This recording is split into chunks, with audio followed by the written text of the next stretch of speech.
ہمیں اپنے آپ سے پوچھنا چاہیے، کیا اس میں مقدار یا تعداد کے متعلق کوئی مجرد استدلال، ابسٹریکٹ ریزننگ پایا جاتا ہے؟ نہیں۔ پھر اسے شعلوں کے سپرد کر دیں، کیونکہ اس میں سوفتہ دلیل باطل اور التباس ایلوژن کے ماسوا اور کچھ بھی نہیں۔ لیکن یہ تو انتہائی سخت طرز فکر ہے، مگر دنیا پھر بھی موجود رہتی ہے، پہلے کی نسبت کہیں تر و تازہ اور واضح خطوط والی۔ ہیوم جاننا چاہتا تھا کہ بچے کو زندگی کا کس طرح تجربہ ہوتا ہے۔ کیا تم نے کہا نہیں تھا کہ اکثر فلسفی جن کے متعلق تم نے باتیں سنی ہیں اپنی ہی دنیا میں مگن رہتے تھے، اور یہ کہ تمہیں حقیقی دنیا میں زیادہ دلچسپی ہے؟ ہاں، کچھ اسی قسم کی بات۔ ہیوم بھی اس طرح کی بات کہہ سکتا تھا۔ آؤ ہم اس کے خیالات کے منطقی ربط کا ذرا قریب سے جائزہ لیتے ہیں۔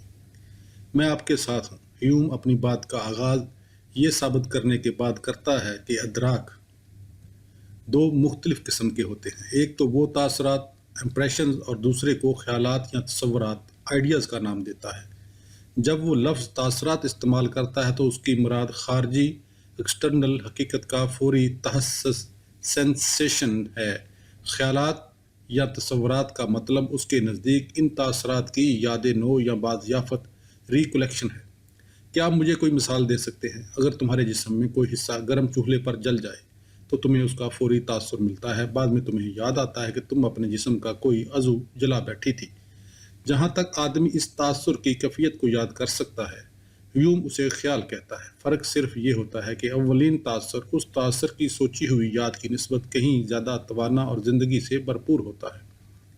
تم یہ بھی کہہ سکتی ہو کہ تحسس اصل چیز ہے، جبکہ خیال یا سوچ اس کی محض دھندلی نقل ہے۔ دماغ میں جو خیال جمع ہوتا ہے وہ تاثر ہی ہے جو اس کی براہ راست علت ہوتا ہے۔ یہاں تک تو مجھے آپ کی بات سمجھ آ گئی ہے۔ ہیوم زور دے کر مزید کہتا ہے کہ تاثر اور تصور دونوں ہی سادہ بھی ہو سکتے ہیں اور مرکب بھی۔ تمہیں یاد ہوگا ہم نے لوگ کے سلسلے میں سیب کی بات کی تھی۔ سیب کا براہ راست تجربہ پیچیدہ تاثر کی مثال ہے۔ قطع کلامی کی معافی چاہتی ہوں، لیکن کیا یہ بات واقعہ اتنی زیادہ اہم ہے؟ اہم؟ تم یہ سوال کیسے پوچھ سکتی ہو؟ ممکن ہے کہ فلسفی متعدد فرضی مسائل سے مغز کھپائی کرتے رہے ہوں، پھر بھی تمہیں اب بات سے ہاتھ نہیں اٹھانا چاہیے کہ دلیل کس طرح تشکیل پاتی ہے۔ غالباً ہیوم دکارت سے اتفاق رائے ظاہر کرتا ہے کہ خیال کاری کے عمل یعنی تھاٹ پروسیس کی تشکیل بالکل بنیاد سے شروع کرنا بہت ضروری ہے۔ بہت اچھا، بہت اچھا۔ ہیوم کا نقطہ یہ ہے کہ ہم بعض اوقات ایسے مرکب خیالات متشکل کر لیتے ہیں جن کے متماثل طبعی دنیا میں کوئی شے نہیں ہوتی۔ ہم فرشتوں کا پہلے ذکر کر چکے ہیں، اس سے پہلے ہم نے مگر ہتھوں کا حوالہ دیا تھا۔ ایک اور مثال پردار گھوڑے پیگاسس کی ہے۔ ان تمام مثالوں میں ہمیں یہ ماننا پڑے گا کہ دماغ نے مختلف تراشے کاٹ کر اور انہیں آپس میں جوڑ کر خود ہی بالکل ہی نئی چیز تخلیق کر کے بڑا مار کا سر انجام دیا ہے۔ ہر تراشے کا پہلے ادراک کیا گیا اور پھر اصلی تاثر کی شکل میں دماغ کے تھیٹر میں داخل کر دیا گیا۔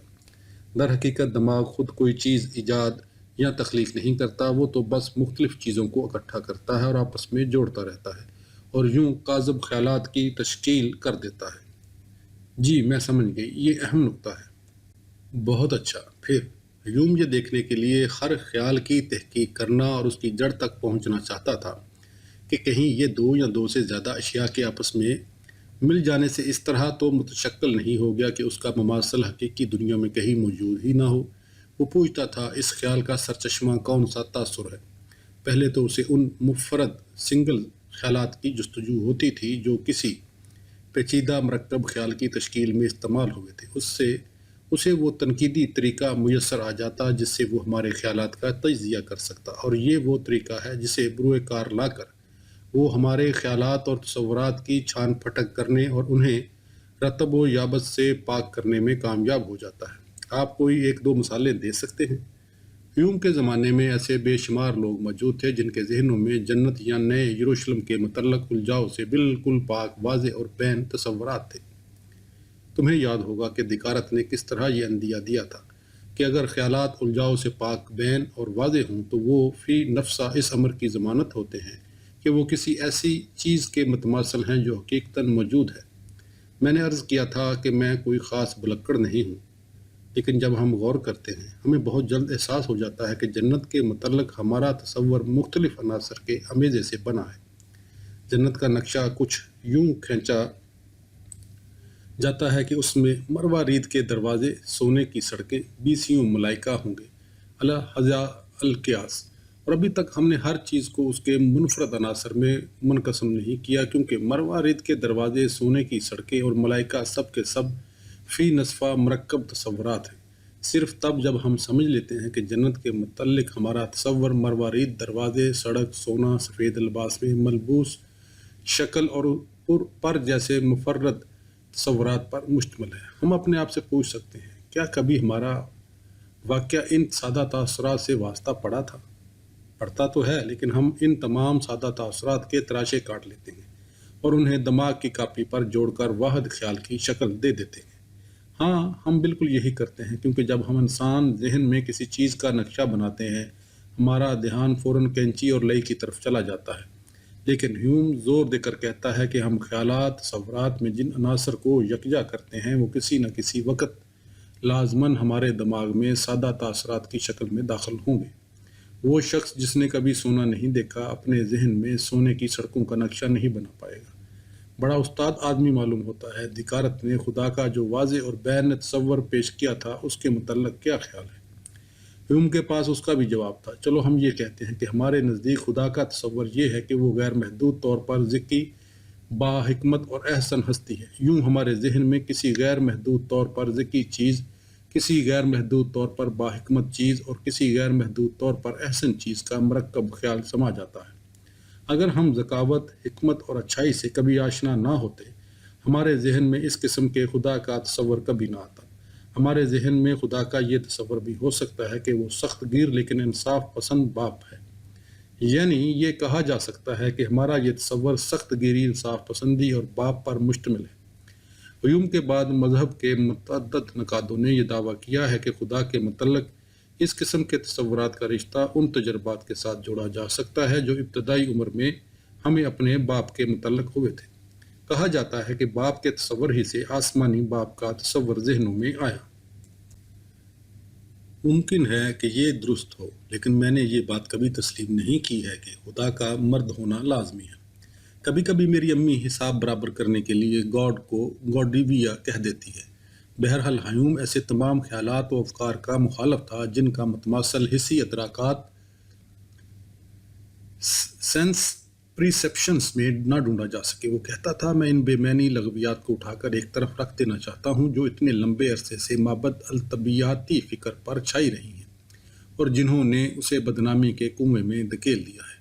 لیکن ہم اپنی روزمرہ کی زندگی میں بھی مرکب خیالات استعمال کرتے رہتے ہیں اور ذرا نہیں سوچتے کہ وہ صحیح ہیں بھی یا نہیں۔ مثلاً میں یا انا، ایگو کا سوال لیں۔ دیکارت کے فلسفے کی تو بنیاد ہی یہ میں تھا، یہی وہ واضح اور بین ادراک تھا جس پر اس کے سارے فلسفے کی عمارت تعمیر ہوئی تھی۔ مجھے امید ہے کہ ہیوم نے اس بات سے انکار کرنے کی کوشش نہیں کی ہوگی کہ میں ہوں۔ اگر اس نے کی تھی پھر وہ بلا سوچے سمجھے بات کر رہا ہوگا۔ صوفی: اگر میں اس نصاب کے ذریعے تمہیں کوئی بات سکھانا چاہتا ہوں تو وہ یہ ہے کہ تم نتائج اخذ کرنے میں جلد بازی کا مظاہرہ نہ کیا کرو۔ میں معذرت خواہ ہوں، آپ اپنی بات جاری رکھیں۔ نہیں، تم ہیوم کا طریقہ کیوں استعمال نہیں کرتی، اور جسے تم اپنی انا سمجھتی ہو اس کا تجزیہ کیوں نہیں کرتی؟ پہلے تو میں یہ دریافت کرنا چاہوں گی کہ انا مفرد یا مرکب تصور ہے اور تم کس نتیجے پر پہنچی ہو۔ مجھے واقعہ تسلیم کرنا ہوگا کہ میں اپنے آپ کو بالکل مرکب محسوس کرتی ہوں۔ ایک بات تو یہ ہے کہ میں بہت جلد طیش میں آ جاتی ہوں، پھر مجھے مختلف چیزوں کے بارے میں کسی فیصلے پر پہنچنے میں دشواری پیش آتی ہے، اور مزید بات یہ ہے کہ میں جن لوگوں کو پسند کرتی ہوں انہیں ناپسند بھی کرنے لگتی ہوں۔ دوسرے الفاظ میں اس کا مطلب یہ ہوا کہ انا کا تصور مرکب خیال ہے۔ بہت اچھا، چنانچہ میرا خیال ہے کہ اب مجھے یہ حساب کتاب لگانا ہے کہ آیا میرے ذہن میں اپنی انا کا کوئی مماثل مرکب تاثر ہے، اور میرا قیاس ہے کہ ہے۔ در حقیقت یہ ہمیشہ میرے ذہن میں موجود رہا ہے۔ اس سے تمہیں کوئی پریشانی ہوتی ہے؟ میرا مزاج اکثر بدلتا رہتا ہے۔ آج میں وہ نہیں ہوں جو میں تب تھی جب میری عمر 4 سال تھی۔ میرا مزاج اور میرا اپنے آپ کو دیکھنے کا انداز لہجہ بہ لہجہ تبدیل ہوتا رہتا ہے۔ مجھے اچانک محسوس ہو سکتا ہے جیسے میں بالکل ہی نئی شخصیت ہوں۔ چنانچہ اگر تمہیں یہ محسوس ہو کہ تمہاری انا ناقابل تبدیل ہے تو تمہارا ادراک کاذب ہوگا۔ در حقیقت انا کا ادراک سادہ تاثرات کی لمبی زنجیر ہے جن کا تمہیں کبھی بیک وقت تجربہ نہیں ہوا ہوتا۔ ہیوم کے الفاظ میں یہ مختلف ادراکات کی پوٹلی یا ذخیرے کے ماسوا اور کچھ نہیں، جو ناقابل تصور تیزی کے ساتھ یکے بعد دیگرے وارد ہوتے رہتے ہیں، دائمی طور پر تبدیل اور حرکت پذیر ہوتے رہتے ہیں۔ ذہن ایک قسم کا تھیٹر ہے جہاں متعدد ادراک یکے بعد دیگرے اپنی رونمائی کرتے ہیں، آتے ہیں، گزرتے ہیں، پھر گزرتے ہیں، پھسل کر دور ہو جاتے ہیں اور کیفیتوں اور صورتحال حالات کے غیر محدود تنوع میں گل مل جاتے ہیں۔ ہیوم نے اس طرف توجہ دلائی تھی کہ ان ادراکات اور احساسات کے جو آتے جاتے رہتے ہیں، نیچے یا پیچھے ہماری کوئی ڈکی چھپی شناخت موجود نہیں ہوتی۔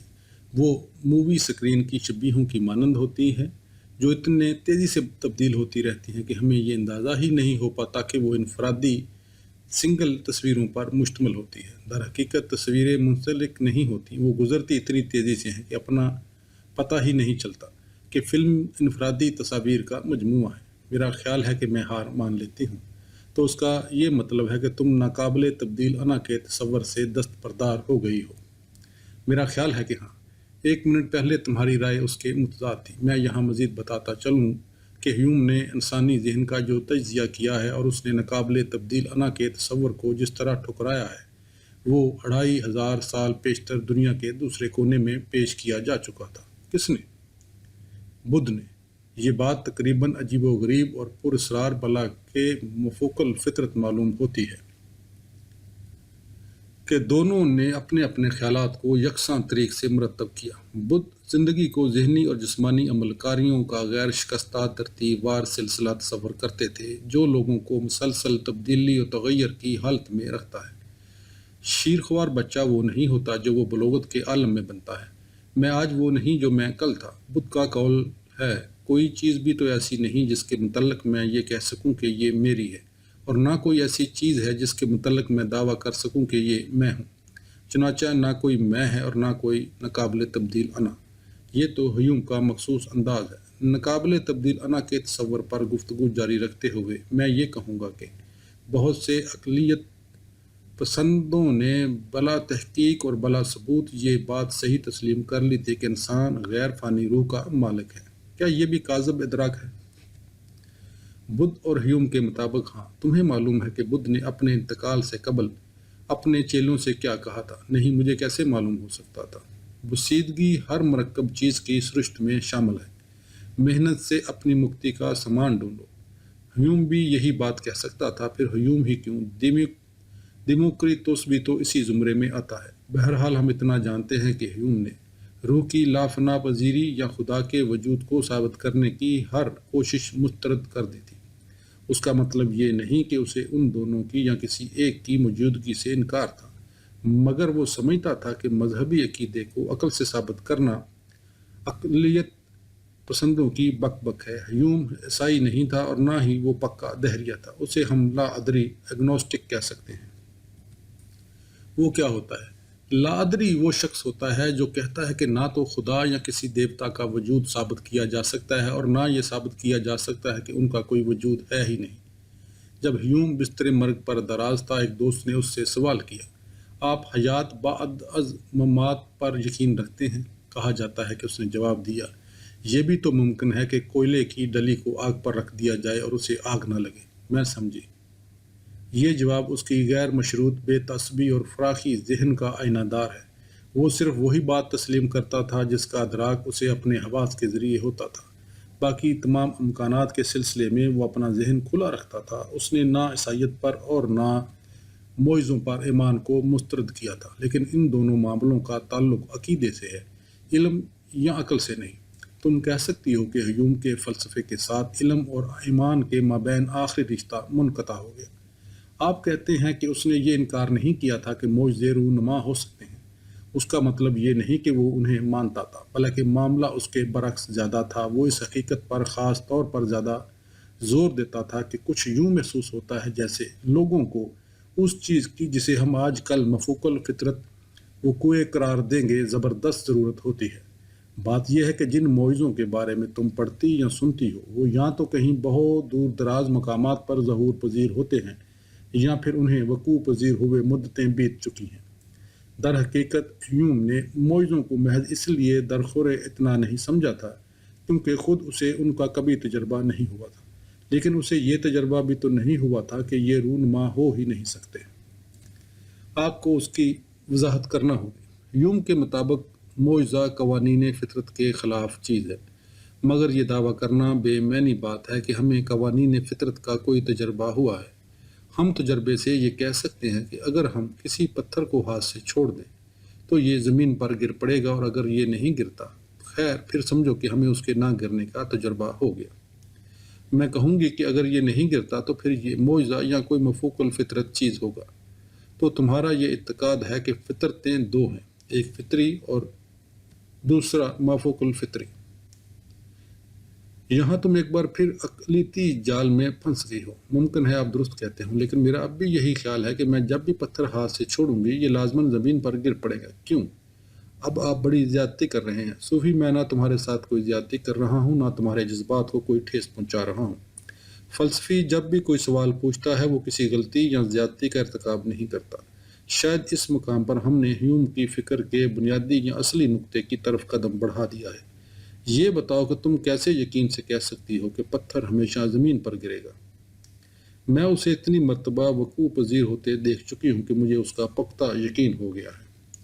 ہیوم کہے گا کہ تمہیں پتھر کے کئی مرتبہ زمین پر گرنے کا تجربہ ہوا ہے، لیکن تمہیں یہ تجربہ کبھی نہیں ہوا کہ یہ ہمیشہ ہی زمین پر گرتا رہے گا۔ عام طور پر کہا یہ جاتا ہے کہ پتھر جو زمین پر گرتا ہے تو اس کا سبب کشش ثقل کا قانون ہے، لیکن ہمیں اس قانون کا کبھی تجربہ نہیں ہوا۔ ہمیں صرف یہ تجربہ ہوا کہ اشیاء نیچے گرتی ہیں۔ کیا یہ ایک ہی بات نہیں؟ پوری طرح نہیں۔ تم کہتی ہو کہ تمہارا یہ ایقان ہے کہ پتھر زمین پر گرے گا کیونکہ تم کئی مرتبہ اسے وقوع پذیر ہوتے دیکھ چکی ہو۔ بالکل یہی ہیوم کا نقطہ ہے کہ تم ایک چیز کے بعد کسی دوسری چیز کے رونما ہونے کے عمل کی اتنی عادی ہو چکی ہو کہ تمہیں یہ توقع بندھنے لگی ہے کہ جو ہی تم ہاتھ سے پتھر چھوڑو گی بار بار وہی عمل دہرایا جائے گا۔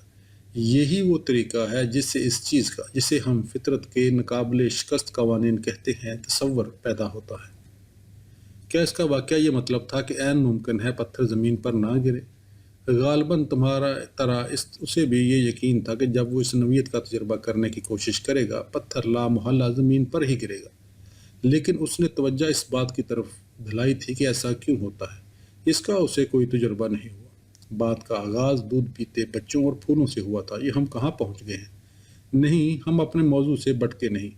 تم اگر چاہو تو ہیوم کے دعووں کی تصدیق ہو تو سیکھ کے لیے بچوں کا سہارا لے سکتی ہو، تمہیں اس کی پوری اجازت ہے۔ لیکن یہ تو بتاؤ اگر کوئی پتھر 1-2 گھنٹے زمین کے اوپر پیرتا رہے، حیرت کسے زیادہ ہوگی، تمہیں یا ایک سالہ بچے کو؟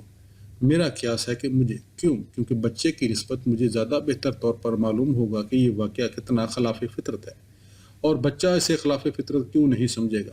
کیونکہ ابھی اس نے سیکھا ہی نہیں ہوتا کہ فطرت کیا رویہ اختیار کرتی ہے۔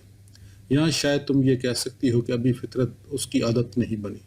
میں سمجھ گئی کہ آپ کہاں سے نقطے نکال رہے ہیں۔ ہیوم چاہتا تھا کہ لوگ اپنی آگاہی کو جلا دیں، چنانچہ اب تم یہ مشق کرنے کی کوشش کرو۔ آؤ ہم یہ فرض کر لیتے ہیں کہ تم اور کوئی نوعمر بچہ جادو کا مظاہرہ دیکھنے چلے جاتے ہو، جہاں اشیاء کو فضا میں اڑتے یا تیرتے دکھایا جاتا ہے۔ اس تماشے سے کون زیادہ محظوظ ہوگا، تم یا بچہ؟ غالباً میں۔ ایسا کیوں کر ہوگا؟ کیونکہ مجھے معلوم ہوگا کہ یہ سب کچھ کتنا ناممکن ہے۔ چنانچہ یہ بات بنی جب تک بچہ یہ سیکھ نہیں لیتا کہ قوانین فطرت کیا ہیں وہ ان کی خلاف ورزی پر محظوظ نہیں ہو سکتا۔ میرا اندازہ ہے کہ یہ صحیح ہے، اور ہم ابھی ہیوم کے تجربے پر مبنی فلسفے کے اہم ترین نقطے سے نبرد آزما ہیں۔ وہ تمہاری بات میں یہ اضافہ کر دیتا کہ ہمیں جن توقعات کی عادت پڑ جاتی ہے بچہ ابھی تک ان کا غلام نہیں بنا ہوتا۔ یوں ہم دونوں کی نسبت زیادہ کھلے ذہن کا مالک ہے۔ میں تو یہ بھی سوچ رہا ہوں بچہ کہیں زیادہ بڑا فلسفی تو نہیں۔ جب وہ پیدا ہوتا ہے اس کے ذہن میں پہلے سے گڑے گڑائے تصورات بالکل نہیں ہوتے، اور یہی مائی ڈیئر صوفی فلسفی کا انتہائی امتیازی وصف ہے۔ دنیا جیسی کیسی ہے بچہ اس کا اسی حیثیت سے ادراک کرتا ہے۔ اسے جو تجربہ ہوتا ہے وہ اس سے مزید کوئی اضافہ نہیں کرتا۔ مجھے جب بھی احساس ہوتا ہے کہ میں تعصب سے کام لے رہی ہوں میری طبیعت منفذ ہونے لگتی ہے۔ ہیوم جب عدد کی قوت کا ذکر کرتا ہے وہ اپنی توجہ قانون علت و معلول پر مرکوز کر دیتا ہے۔ یہ قانون طے کرتا ہے کہ جو کچھ وقوع پذیر ہوتا ہے اس کی لازماً کوئی نہ کوئی علت یا سبب ہوگا۔ ہیوم نے اپنی مثال کے لیے بلیئرڈ کے 2 بال استعمال کیے۔ اگر تم بلیئرڈ کے سیاہ بال کو سفید بال کی طرف جو ساکن ہے لڑکھڑاؤ تب سفید بال کیا کرے گا؟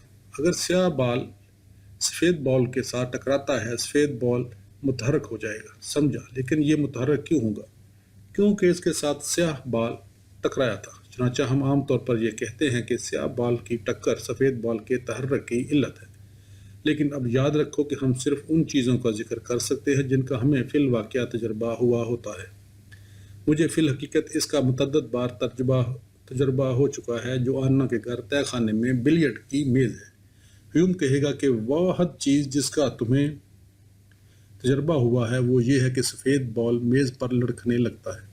یہ میز پر کیوں لڑکنے لگا؟ تمہیں اس کی اصل سبب کا کوئی تجربہ نہیں ہوا۔ تمہیں اتنا تجربہ ہوا ہے کہ ایک واقعے کے بعد دوسرا واقعہ رونما ہوتا ہے، لیکن تمہیں یہ تجربہ نہیں ہوا کہ دوسرا واقعہ کس سبب رونما ہوا ہے۔ یہ بال کی کھال ادھیڑنے کے مترادف نہیں، یہ بالکل مرکزی نقطہ ہے۔ ہیوم نے زور دے کر کہا تھا کہ یہ توقع کہ ایک چیز کے بعد دوسری چیز وقوع پذیر ہوگی خود اشیاء کے اندر نہیں ہوتی، بلکہ یہ ہمارے دماغ میں ہوتی ہے، اور جیسا کہ ہم دیکھ چکے ہیں توقع عدد کے ساتھ منسلک ہوتی ہے۔ ہم ایک بار پھر بچے کا معاملہ لیتے ہیں۔ جب بلیئرڈ کا ایک بال دوسرے بال کے ساتھ ٹکرایا تھا، اگر دونوں بال بالکل ساکن رہتے بچہ ہکا بکا ہو کر نہ دیکھتا۔ جب ہم قوانین فطرت یا علت و معلول کا ذکر کرتے ہیں ہم دراصل یہ کہہ رہے ہوتے ہیں کہ ہماری توقع کیا ہے، نہ کہ یہ کہ معقول کیا ہے۔ قوانین فطرت نہ معقول ہوتے ہیں اور نہ غیر معقول، وہ محض قوانین ہوتے ہیں۔ چنانچہ یہ توقع کہ جب بلیئرڈ کا سیاہ بال سفید بال سے ٹکرائے گا سفید بال متحرک ہو جائے گا، خلقی نہیں۔ ہم یہ توقعات لے کر پیدا نہیں ہوتے کہ دنیا کس قسم کی ہوگی یا یہ کہ اس میں مختلف اشیاء کیا رویہ اختیار کریں گی۔ دنیا بالکل ویسی ہوتی ہے جیسی کہ وہ ہے، اور یہی وہ بات ہے جو ہم سیکھتے ہیں۔ مجھے محسوس ہو رہا ہے کہ ہم دوبارہ پٹڑی سے اترنے لگے ہیں۔ اگر ہماری توقعات ہمارے جلد بازی سے نتائج تک پہنچنے کا سبب بن رہی ہے، پھر نہیں۔ ہیوم ناقابل شکست قوانین فطرت کی موجودگی سے انکار نہیں کرتا تھا، لیکن اس کا نقطہ نظر یہ تھا کہ چونکہ ہم اس پوزیشن میں نہیں کہ ہم خود قوانین فطرت کا تجربہ حاصل کر سکیں، ہم آسانی سے غلط نتائج اخذ کر سکتے ہیں۔ کس قسم کے؟ خیر، چونکہ میں نے سیاہ گھوڑوں کا پورا لشکر دیکھا ہے، اس سے یہ مطلب نہیں نکلتا کہ سارے گھوڑے سیاہ ہوتے ہیں۔ نہیں، بالکل نہیں۔ اور اگرچہ میں نے اپنی پوری زندگی میں سیاہ کووں کے ماں سوا کبھی کسی دوسرے رنگ کا کوا نہیں دیکھا، اس سے یہ نتیجہ نہیں نکلتا کہ سفید کوے کے نام کی مخلوق بالکل ہی ناپید ہے۔ لیکن آدمی فلسفی ہو یا سائنسدان، دونوں صورتوں میں اس کے لیے لازم ہے کہ وہ سفید کوا دریافت کرنے کا امکان قطعاً مسترد نہ کرے۔ تم تقریباً یہ کہہ سکتی ہو کہ سفید کوے کی سر توڑ تلاش سائنس کا اہم فریضہ ہے۔ جی ہاں، میں سمجھ گئی ہوں۔ جہاں تک علت اور معلول کے مسئلے کا تعلق ہے، ایسے بے شمار لوگ موجود ہو سکتے ہیں جو سمجھتے ہیں کہ بادل کی کڑک کی علت بجلی کی چمک ہے، کیونکہ کڑک چمک کے بعد آتی ہے۔ بلیئرڈ کے بالوں کی جو مثال دی گئی تھی، در حقیقت یہ مثال اس سے کوئی خاص مختلف نہیں۔ لیکن سوال یہ ہے کہ کیا کڑک کی علت چمک ہے؟ حقیقتاً نہیں، کیونکہ اصل بات یہ ہے کہ کڑک اور چمک بیک وقت رونما ہوتی ہیں۔ کڑک اور چمک دونوں برقی ڈسچارج کے سبب رونما ہوتی ہیں، چنانچہ در حقیقت ان دونوں کی علت کوئی تیسرا عنصر ہے۔ ٹھیک۔ ہماری اپنی صدی کے ایک برطانوی تجربیت پسند برٹرینڈ رسل نے ایک مضحک مثال پیش کی ہے۔ ایک چوزے کو روزانہ یہ تجربہ ہوتا ہے کہ اسے ہر روز تب خوراک ملتی ہے جب کسان کی بیوی مرغی خانے میں اس کے قریب آتی ہے۔ جب وہ اس معاملے پر غور کرتا ہے وہ اس نتیجے پر پہنچتا ہے کہ کسان کی بیوی کی آمد اور اس کے پیالے میں خوراک رکھے جانے کے فعل کے مابین کوئی نہ کوئی علتی تعلق ہے۔ لیکن جب کسی روز چوزے کو اپنی خوراک نہیں ملتی، پھر نہیں، بات یہ نہیں ہے۔ اصل بات یہ ہے کہ کسان کی بیوی آتی تو ہے لیکن وہ چوزے کو خوراک نہیں کھلاتی، وہ بس اس کی گردن مروڑ دیتی ہے۔ اوہ، کیا قریب بات ہے! اس حقیقت کا ایک چیز دوسری چیز کے بعد رونما ہوتی ہے۔ لازماً یہ مطلب نہیں نکلتا کہ دونوں کے مابین کوئی علتی تعلق ہوتا ہے۔ فلسفے کا ایک بڑا مسئلہ یہ ہے کہ کسی طرح لوگوں کو جلد بازی سے نتائج اخذ کرنے کے خلاف متنبہ کیا جائے۔ جلد بازی سے نتائج اخذ کرنے سے تو ہم کی مختلف صورتیں جنم لیتی رہتی ہیں۔ کیسے؟ تم کسی کالی بلی کو سڑک پار کرتے دیکھتی ہو، اس روز بعد ازاں تم ٹھوکر کھاتی ہو اور اپنا بازو توڑوا بیٹھتی ہو، لیکن اس سے یہ مطلب نہیں نکلتا کہ ان دونوں واقعوں کے مابین کوئی علتی تعلق ہے۔ سائنس میں یہ بات خاص طور پر اہم ہے کہ نتائج اخذ کرنے میں جلد بازی نہ دکھائی جائے۔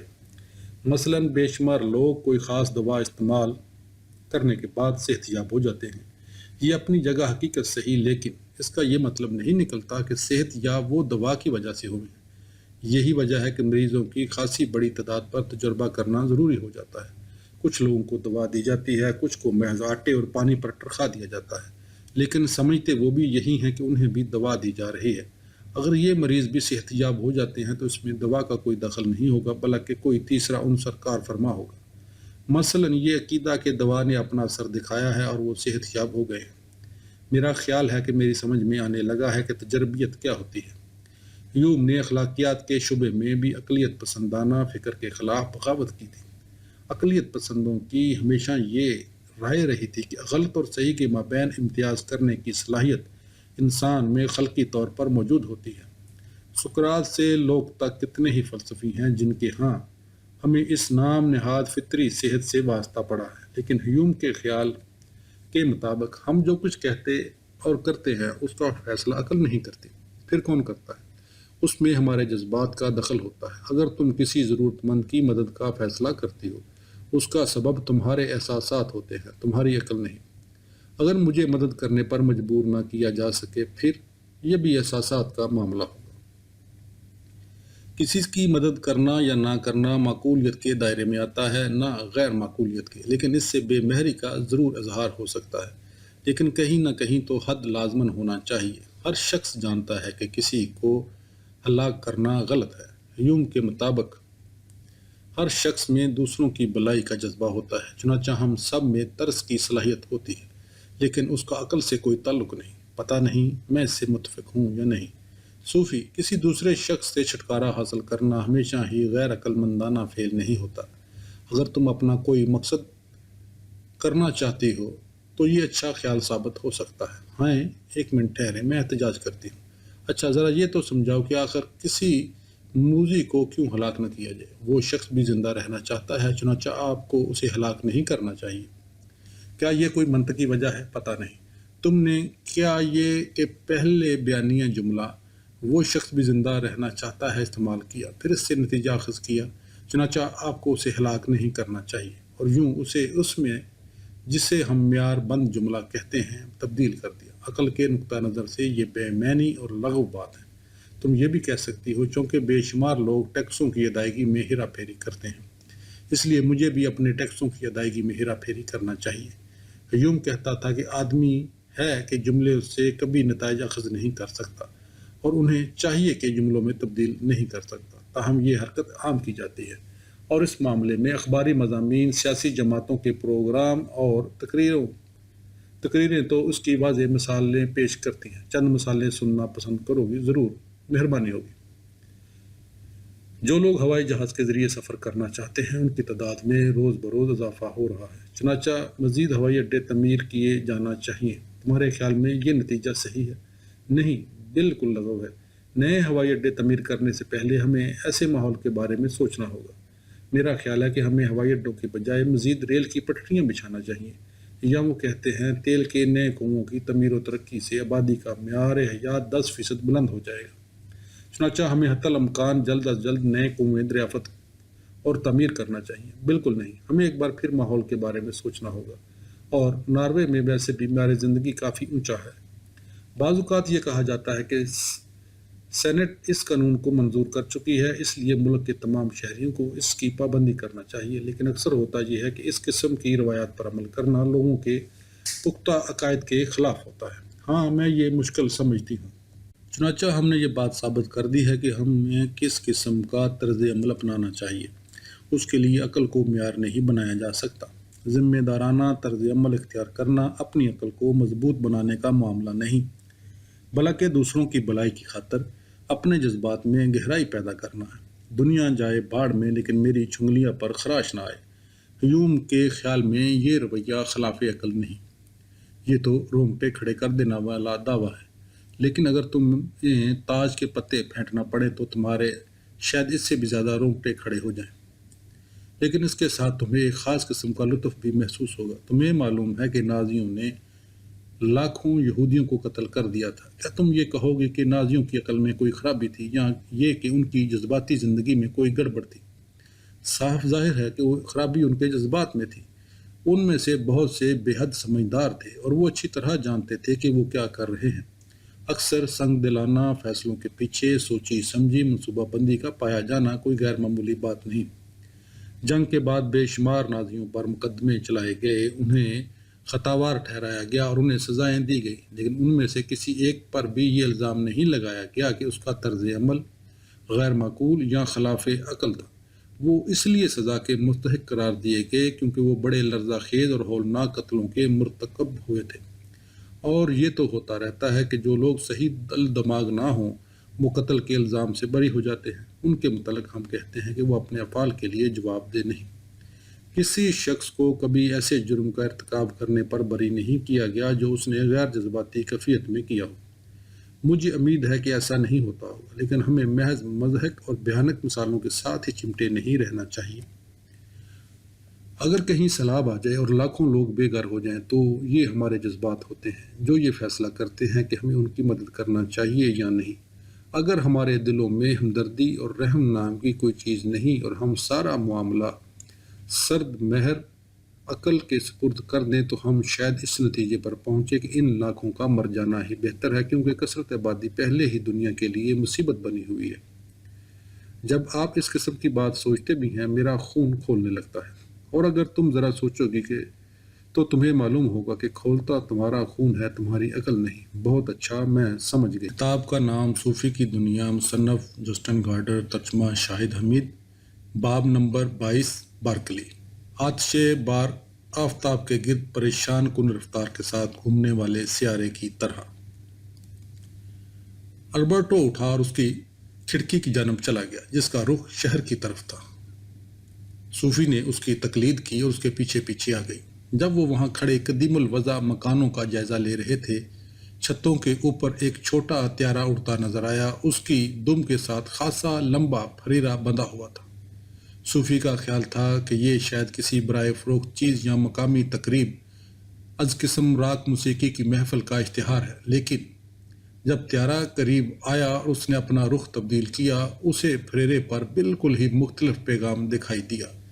ہیلڈے سالگرہ مبارک، بن بلایا مہمان البرٹو کا واحد تبصرہ تھا۔ جنوب کی طرف واقع پہاڑیوں سے بھاری سیاہ بادل شہر پر امڑنے لگے تھے۔ چھوٹا ہتھیارہ تاریک فضا میں غائب ہو گیا۔ مجھے اندیشہ ہے کہ طوفان باد و بارہ آ رہا ہے، البرٹو نے کہا، چنانچہ میں بس پکڑتی ہوں اور گھر چلی جاتی ہوں۔ مجھے یہی امید رکھنا چاہیے کہ اس طوفان میں میجر کا ہاتھ نہیں، وہ قادر مطلق نہیں یا ہے۔ البرٹو نے کوئی جواب نہ دیا اور وہ واپس چل پڑا اور کافی کی میز کے سامنے اپنی نشست پر بیٹھ گیا۔ ہمیں برکلی کے متعلق گفتگو کرنا ہوگی، اس نے کچھ دیر کی خاموشی کے بعد کہا۔ صوفی پہلے ہی اپنی نشست سنبھال چکی تھی۔ اسے اچانک احساس ہوا کہ وہ اپنے ناخن چبا رہی ہے۔ جارج برکلی آئرلینڈ کا بشپ تھا۔ وہ 1685 تا 1753 زندہ رہا۔ البرٹو نے اپنی گفتگو کا آغاز کیا۔ اس کے بعد اس نے چپ سادھ لی اور کافی دیر یوں ہی بیٹھا رہا۔ بارکلی آئرش بشپ تھا، صوفی نے لقمہ دیا، لیکن وہ فلسفی بھی تھا۔ جی، اسے محسوس ہو رہا تھا کہ مروجہ فلسفہ اور سائنس نصرانی طرز حیات کے لیے خطرہ بن چکے ہیں۔ وہ سمجھنے لگا تھا کہ عیسائیوں کا تمام فطرت کے خالق اور محافظ کی حیثیت سے خداوند کی ذات پر جو ایمان ہے، اس میں دراڑیں ڈالنے میں مادیت پرستی بھی جوہر شبہ حیات میں نفوذ کرنے لگی تھی۔ ان دونوں سے پیچھے نہیں۔ کیا اس کا واقعہ یہی خیال تھا؟ اس کے باوجود تجربیت پسندوں میں بارکلی سب سے زیادہ اپنی بات پر ثابت قدمی سے قائم رہنے والا شخص تھا۔ کیا اس کا بھی یہی عقیدہ تھا کہ ہم دنیا کے بارے میں اس سے زیادہ کچھ نہیں جانتے؟ جو ہمارے حواس ہمیں بتاتے ہیں اس سے زیادہ۔ بارکلی کا دعویٰ تھا کہ دنیاوی اشیاء واقعہ وہی کچھ ہیں جس کا ہم حواس کے ذریعے ادراک کرتے ہیں، لیکن وہ اشیاء نہیں ہیں۔ آپ کو اس کی وضاحت کرنا ہوگی۔ تمہیں یاد ہوگا کہ لوگ نے اس بات کی طرف توجہ دلائی تھی کہ ہم اشیاء کے ثانوی خواص کے بارے میں بیان بازی نہیں کر سکتے۔ ہم یہ نہیں کہہ سکتے کہ سیب سبز اور ترش ہے، ہم صرف یہ کہہ سکتے ہیں کہ ہمیں ادراک یہی ہوتا ہے کہ یہ سبز اور ترش ہے۔ لیکن لوگ نے یہ بھی کہا تھا کہ کثافت، کشش شکل اور وزن جیسی بنیادی خواص کا واقعہ ہمارے گرد و پیش کی دنیا سے تعلق ہے۔ دراصل خارجی حقیقت مادی ماوا ہے۔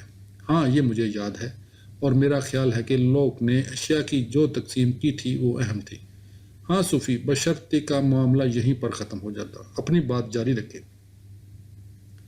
دیکارت اور سپنوزا کی طرح لوگ کا بھی ایمان تھا کہ مادی دنیا حقیقت ہے۔ جی بالکل، یہی وہ بات ہے جس پر بارکلی کو اعتراض تھا، اور اس نے یہ کام تجربیت پسندوں کی منطق کی مدد سے ہی کیا۔ اس کا کہنا تھا کہ واحد اشیاء جو موجود ہیں صرف وہ ہیں جن کا ادراک ہم حواس سے کرتے ہیں، لیکن ہمیں مواد یا مادے کا ادراک نہیں ہو پاتا۔ ہم چیزوں کا ادراک مری اشیاء کے طور پر نہیں کرتے۔ یہ مفروضہ باندھ لینا کہ ہر اس چیز کا جس کا ہم ادراک کرتے ہیں اپنا اساسی ماوا ہوتا ہے، جلد بازی سے نتائج اخذ کرنے کے مترادف ہے۔ ہمیں اس قسم کا کوئی تجربہ نہیں ہوتا جس پر اس دعوے کی بنیاد رکھی جا سکے۔ کیا احمقانہ بات ہے! دیکھیں، صوفی نے اپنی پوری قوت سے میز پر مکہ مارا اور کہا، کیا اس سے یہ ثابت نہیں ہوتا کہ میز واقعہ میز ہے اور یہ میز مادے اور مواد دونوں پر مشتمل ہے؟ تمہیں یہ کیسا محسوس ہوا؟ مجھے کسی سخت چیز کا احساس ہوا۔ تمہیں اپنے رگو پے میں کسی سخت چیز کا تحس سینسیشن ہوا ہے، لیکن تم نے میز میں اصل مادہ محسوس نہیں کیا۔ اسی طرح تم خواب بھی دیکھ سکتی ہو کہ تم کسی سخت چیز پر ضرب لگا رہی ہو، لیکن خواب میں تو سخت چیز نہیں ہوتی۔ یا کہہ دو کہ ہوتی ہے۔ نہیں، آپ ٹھیک کہتے ہیں، خواب میں نہیں ہوتی۔ کسی شخص کو عمل تنویم کے ذریعے بھی حرارت اور برودت، پیار کی تھپتھپاہٹ یا مکے کی ضرب جیسی چیزیں محسوس کرائی جا سکتی ہیں۔ لیکن میز اگر سخت نہیں، پھر مجھے اس کا احساس کیوں ہوا؟ بارکلی کسی روح میں یقین رکھتا تھا۔ اس کا خیال تھا کہ ہمارے خیالات کی کوئی نہ کوئی علت ہوتی ہے۔ یہ علت ہمارے شعور سے ماورا ہے، لیکن اس علت کی نوعیت مادی نہیں ہوتی، یہ روحانی ہوتی ہے۔ صوفی ایک بار پھر اپنے ناخن چبانے لگی تھی۔ البرٹو کی بات جاری رہی۔ بارکلی کے مطابق میری روح میرے خیالات کی علت بن سکتی ہے، بالکل اسی طرح جب میں کوئی خواب دیکھتا ہوں، لیکن صرف کوئی دوسرا منشا یا سپرٹ ان خیالات کی علت بن سکتی ہے جو مادی یا طبعی دنیا کی تشکیل کرتے ہیں۔ ہر چیز اس سپرٹ روح کے باعث ہے جو ہر چیز میں ہر چیز کی علت ہے اور جس پر تمام اشیاء مشتمل ہوتی ہیں۔ اس نے کہا، وہ کس روح کی بات کر رہا تھا؟ بارکلی البتہ خدا کے متعلق سوچ رہا تھا۔ وہ کہتا تھا، ہم مزید برآں دعویٰ کر سکتے ہیں کہ انسان کی موجودگی کی نسبت ہم خدا کی موجودگی کا کہیں زیادہ بین انداز سے ادراک کر سکتے ہیں۔ گویا یہ بھی یقینی نہیں کہ ہم موجود ہیں۔ ہاں اور نہیں۔ ہر وہ چیز جو ہم دیکھتے اور محسوس کرتے ہیں، بارکلی کے الفاظ میں خدا کی قوت کی تاثیر ہے، کیونکہ خدا بے تکلفانہ انداز سے ہمارے شعور میں موجود ہوتا ہے اور ہمارے ان خیالات اور ادراکات کو بکثرت وجود میں لانے کا سبب بنتا رہتا ہے، جن کا ہمیں مسلسل تجربہ ہوتا رہتا ہے۔ ہمارے گرد و پیش کی ساری دنیا اور ہماری تمام زندگی کا وجود خدا کی ذات میں ہوتا ہے۔ ہر وہ چیز جو موجود ہے اس کی واحد علت وہی ہے، ہم صرف خدا کے ذہن میں موجود ہوتے ہیں۔ اگر میں نرم سے نرم الفاظ استعمال کروں تو بھی میں یہی کہوں گی کہ میں چکرا گئی ہوں۔ چنانچہ ہونا یا نہ ہونا، ٹو بی اور ناٹ ٹو بی مکمل سوال نہیں ہے۔ سوال یہ بھی ہے کہ ہم کون ہیں؟ کیا ہم واقعہ گوشت پوست کے بنے ہوئے انسان ہیں؟ کیا ہماری دنیا حقیقی اشیاء پر مشتمل ہے یا ہمیں دماغ نے محصور کر رکھا ہے؟ صوفی اپنے ناخن چباتی رہی۔ البرٹو کا سلسلہ کلام جاری رہا۔ مادی حقیقت واحد چیز نہیں تھی جس پر بارکلی اعتراض اٹھاتا رہا۔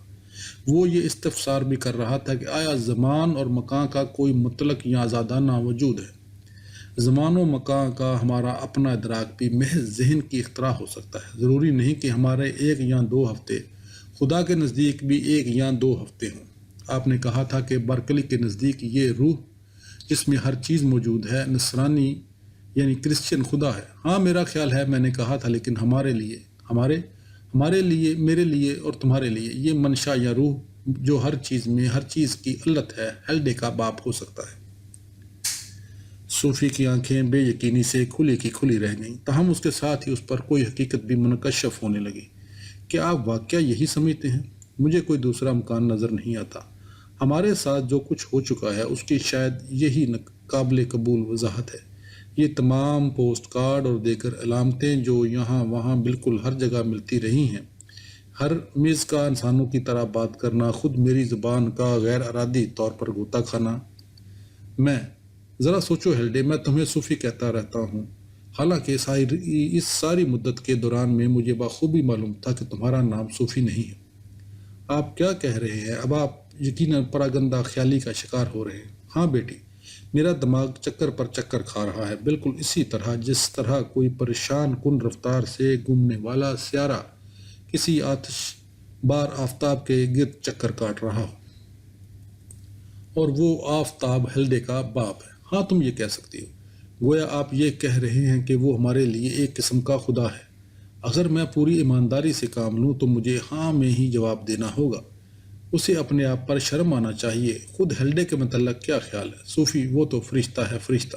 فرشتہ؟ ہیلڈے ہی تو ایک ہستی ہے جس کی طرف یہ روح رجوع کرتی ہے۔ تو کیا آپ یہ کہنا چاہتے ہیں کہ البرٹ کیننگ ہمارے بارے میں ہیلڈے کو بتاتا رہتا ہے یا ہمارے متعلق لکھتا رہتا ہے؟ ہم صرف اتنا سیکھ سکے ہیں کہ ہم خود اس مادے کا ادراک نہیں کر سکتے جس سے ہماری حقیقت کی تعمیر ہوئی ہے۔ ہم یہ نہیں جان سکتے کہ ہماری خارجی حقیقت کی تعمیر آوازوں کی لہروں سے ہوئی ہے یا کاغذ اور تحریر سے۔ بارکلی کے مطابق ہم صرف اتنا جان سکتے ہیں کہ ہم روح ہیں اور ہیلڈے فرشتہ ہے۔ ہاں، ہیلڈے فرشتہ ہے، بس اسی پر بات ختم ہو جانا چاہیے۔ سالگرہ مبارک ہیلڈے۔ اچانک کمرہ نیلگوں روشنی سے لبریز ہو گیا۔ چند سیکنڈ بعد انہیں رات کی گڑگڑاہٹ سنائی دی اور سارا مکان لرز اٹھا۔ مجھے جانا ہوگا، صوفی نے کہا، اٹھی اور باہر کی جانب کھلنے والے دروازے کی طرف بھاگ پڑی۔ جب وہ باہر نکل رہی تھی، پیش دالان میں ہرمز ہڑبڑا کر جاگ گیا۔ صوفی کے ذہن میں خیال آیا کہ اس نے کتے کو آپ سے پھر ملاقات ہوگی ہیلڈے کہتے سنا ہے۔ صوفی سرپٹ سیڑھیاں پھلانگتی باہر گلی میں بھاگ گئی۔ گلی سنسان تھی اور اب چھاجوں پانی برسنے لگا تھا۔ اس موسلادھار بارش میں ایک دو کاریں زور آزمائی کر رہی تھی، لیکن کسی بس کا دور دور تک نام و نشان بھی نظر نہیں آ رہا تھا۔ صوفی نے دوڑتے دوڑتے مین اسکوائر پار کیا اور اب وہ شہر میں دیوانہ وار بھاگی جا رہی تھی۔ دوڑنے کے دوران میں اس کے ذہن میں ایک ہی خیال بار بار گردش کر رہا تھا، کل میری سالگرہ ہے۔ 15ویں سالگرہ سے ایک روز پہلے یہ احساس کرنے سے کہ زندگی محض خواب ہے، ذہن میں مزید تلخی نہیں بڑھتی۔ یہ تو بالکل وہی بات ہوئی کہ آپ نے خواب میں 10 لاکھ کا انعام جیتا، مگر جب رقم وصول کرنے چلے آپ کی آنکھ کھل گئی۔ اس کے جوتوں میں پانی بھر گیا تھا، ان سے پھچر پھچر کی آوازیں نکل رہی تھی۔ اس نے اسی حالت میں کھیل کا میدان عبور کیا۔ چند منٹ بعد اس نے دیکھا کہ کوئی عورت اس کی جانب بھاگی آ رہی ہے۔ یہ اس کی امی تھی۔ غضبناک بجلی بار بار چمکتی تھی اور آسمان میں دراڑیں پڑ جاتی تھیں۔ جب وہ ایک دوسرے کے قریب پہنچی، صوفی کی امی نے اسے اپنی آغوش میں بھینچ لیا۔ ننھی، یہ ہمارے ساتھ کیا ہو رہا ہے؟ پتہ نہیں، صوفی کی سسکیاں نکل رہی تھی۔ معلوم ہوتا ہے کوئی بھیانک خواب ہے۔